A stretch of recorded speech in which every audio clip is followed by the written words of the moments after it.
मुलगी ना सासूच्या जाचामुळे घर सोडून जात नसते. अरे एकदा तिला बाजूला घे आणि सांग की हो तू बरोबर आहेस, मला पटतंय, पण ती माझी आई आहे, तिला घे सांभाळून. एवढं बोललास ना तरी तिला पुरतं. आणि मग ती त्या सासूचा सगळा जाच सहन करते.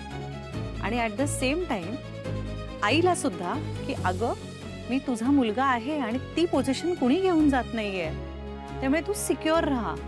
ही सिक्युरिटी तुला ह्या दोघींनाही द्यावी लागणार आहे. मुलाने नात्यात जबाबदारीने वागायचं म्हणजे काय करायचं तर हे करायचं, इथून सुरुवात होते. ते जे काय लग्नाचे 9 दिवस म्हणतात ना ते असे निघून जातात. अरे मग संसाराचे चटके लागायला लागतात. आणि ते जर का तुम्ही एकमेकांबरोबर सांभाळले नाहीत ना तर पुढे काही नाही होऊ शकत.